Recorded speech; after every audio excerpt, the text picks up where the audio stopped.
right, so we have a collision here, and whenever you see a collision, you should think law of conservation of momentum. Of course, that's not the only thing that's happening. We also have a spring being compressed, and when you see a spring, you should think ukwuk. And in fact, we have both things happening in this problem. And this is one where we have to be really careful about when we use law of conservation of momentum and when we use ukwuk. So let's start. Um, I would suggest thinking about this problem in three sections or three locations. A is before the collision ever occurs. B is right immediately after the collision. And let me explain exactly what that means in this context. So this object is going to collide with and stick to that object. Why would it stick to it? I don't know. Maybe there's a little bit of clay there. So that's going to take a certain amount of time for two to, collide with one and maybe crush that clay a little bit. There's going to be some period of time where this one is slowing down and that one is speeding up. But eventually, since they stick together, they're going to have the same speed as each other. When you solve a problem like this, you want to assume, you have to assume that the collision takes place so quickly that that period of time where they're moving relative to each other is so short that by the time they are totally stuck together, there hasn't been really any time for this spring to compress yet. So B is right after the collision, but before significant spring compression.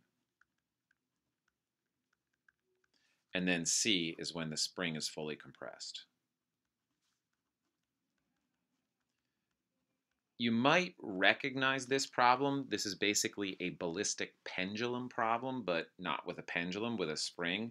Just a quick reminder, those ballistic pendulum problems, you had a bullet heading toward a block that was hanging, and then you'd have the collision, and then the block would swing up into the air a certain height. Same deal. A is before the collision. B is right after the collision. That means that the bullet is now at rest relative to the block, but before significant rising up into the air. And then C is when it has risen as high as it's ever going to get. The important thing about this problem, or these types of problems, is that between A and B, you can use the law of conservation of momentum, but you cannot use ukwuk. And the reverse is true here. Between B and C, you can use ukwuk, but you cannot use the law of conservation of momentum. Let's just talk about why briefly. You can use the law of conservation of momentum whenever the only forces involved are internal forces, or I should say, better way to say that is if the net external force is zero. The net external force is zero. So these two things are going to hit each other, and their forces are going to cancel each other out. So there's not going to be any net force there if you look at them together.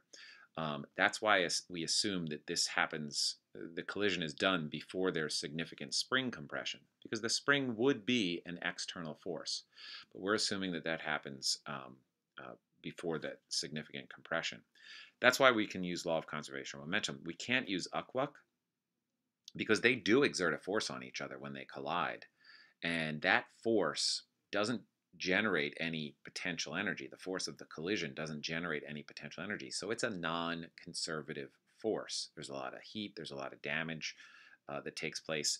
So we have no idea what to put in for W in ukwuk. None whatsoever. So you can't use ukwuk. Now between B and C, it's the opposite. You can use ukwuk if you know all of these values, and especially here, as the spring compresses, yes, the spring does work, but a spring force is a conservative force. We have a potential energy formula for the work done for a spring.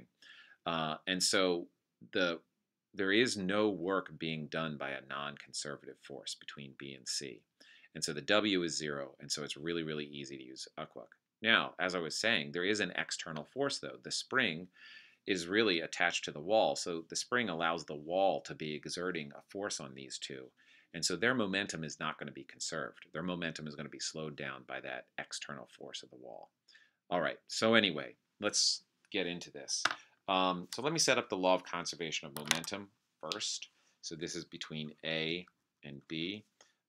So that means I need the mass, which is 2, times the velocity, which is 4, of the incoming object, plus the mass, which is 1, times the velocity, which is 0, of the other object that's waiting there before the collision.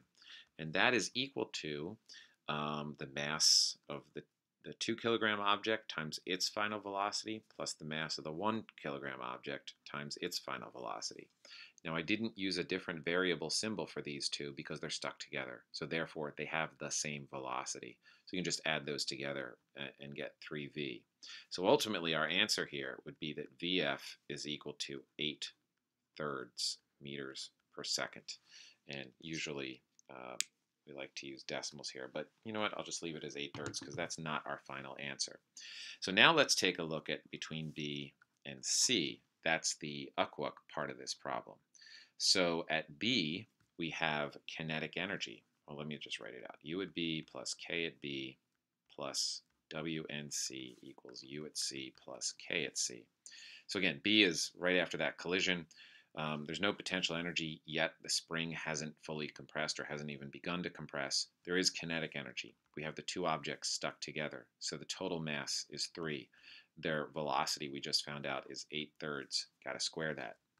Now, between B and C, no non-conservative forces, so 0.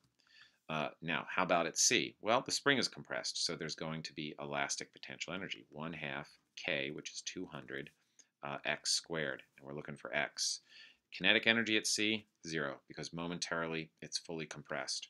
So, okay, looks like the halves cancel out, and so mathematically I can now calculate the answer here. So 8/3, got to square that, got to multiply by 3, and then it looks like I have to divide by 200, and I have to take the square root of that answer, and I get 0.327 approximately. X equals 0.327 meters. I believe that's what we were looking for. Yeah. What distance is the spring compressed? Just a quick note that we would have gotten a very different answer, and it would have been the wrong answer if we had done UCWUC between A and C. Because at point A, our kinetic energy is 1/2 2 times 4 squared. That is much, much, much larger than 1/2 times 3 times 8/3 squared. Where did that missing energy go? Well, that was the work done by this non-conservative force that, you know, in a real situation, again, why did they stick together? Maybe there was clay there. That work would have done into crushing the clay and creating heat. Anyway, 0.327, that's the answer.